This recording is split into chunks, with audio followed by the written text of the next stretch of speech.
तो चलिए दोस्तों, आज हम शुरू करते हैं कुछ और एक नए टॉपिक पर।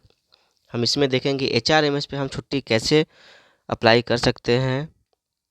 चलिए तो शुरू करते हैं। देखिए, हम सबसे पहले HRMS को लॉगिन करेंगे। गूगल क्रोम में जाने के बाद लॉगिन करने के बाद हम यूज़र आईडी और पासवर्ड इंटर करेंगे।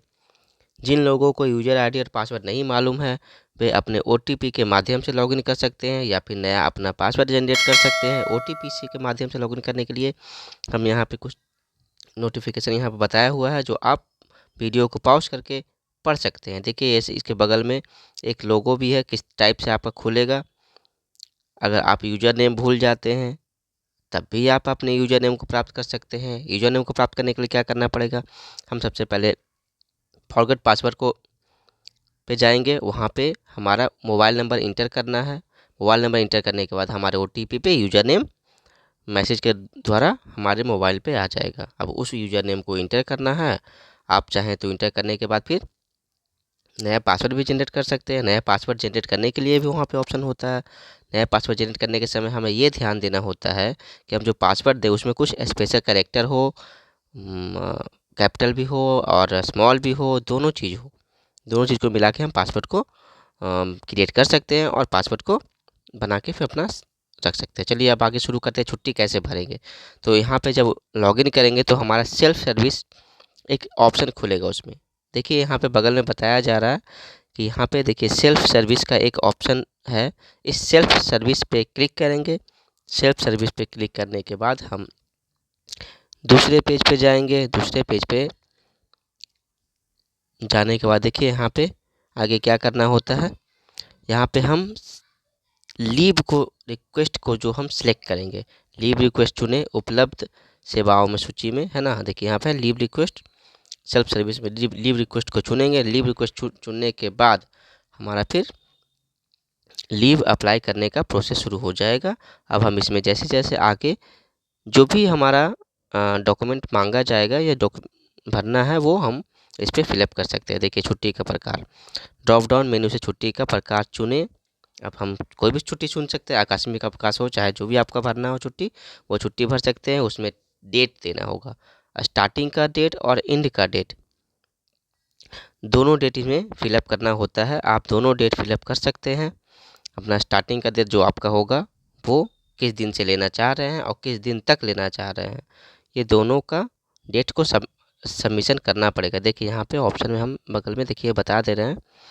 देखिए यहाँ पे दिया हुआ है ना, date of application, leave type और फ्रॉम डेट, कब से ले रहे हैं, कब तक ले रहे हैं।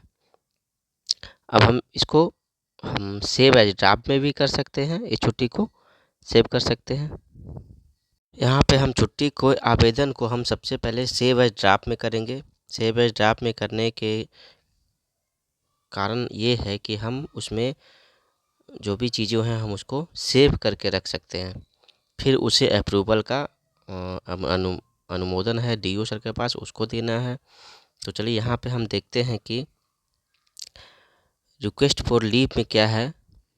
तो एक्शन में आपकी स्क्रीन पर हरे रंग की पुष्टिकरण का बटन, देखिए जब हम इसको सबमिट करेंगे, ऊपर में एक था ग्रीन कलर का बटन, जब हम सबमिट कर लेंगे, सेव कर लेंगे, तो देखिए यहाँ पे है ना, employ leave request successfully created with reference number. आपका लीव जो है वो रेफरेंस नंबर के साथ आपका जनरेट हो चुका है। अब आपका तो लीव हो गया है सक्सेसफुल। अब इसे अप्रूव कैसे करना है, तो अप्रूव करने के लिए हमारा नेक्स्ट प्रोसेस है, हम उस प्रोसेस पे जाएंगे।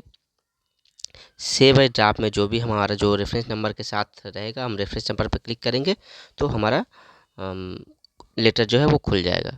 ठीक है, उसके बाद हम उसमें एडिशनल इन्फॉर्मेशन पे जाएंगे।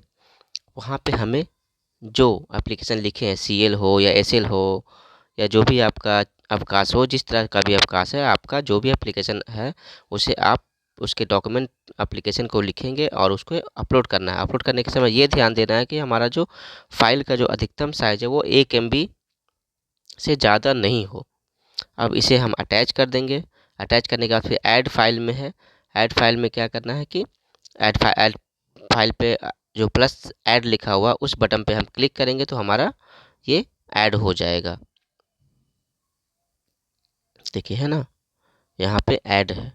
हम यहाँ पे चूज फाइल है, चूज फाइल पे क्लिक करेंगे तो हमारा ऑटोमेटिक फाइल जहाँ पे जो भी फोल्डर में हम सेव किए हैं उस फोल्डर से हम यहाँ पे डॉक्यूमेंट को अपलोड कर सकते हैं। उसके बाद हम ऐड कर देंगे तो ऐड फाइल में चला जाएगा। इसके बाद हम नीचे अगला लाइन में जाएंगे, उसमें डीओ सर को चुनेंगे।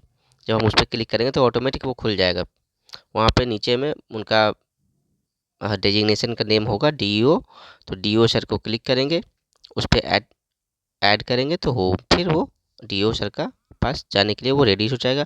अब उसके बाद अगला प्रोसेस है उसमें ऐड रिमार्क्स। अगर आपको कोई रिमार्क्स लेना है या देना है, कुछ भी लिखना है तो हम उसमें लिख सकते हैं। हम डीओ सर को उसके बाद फॉरवर्ड कर देंगे, फॉरवर्ड करने के बाद वो चला जाएगा।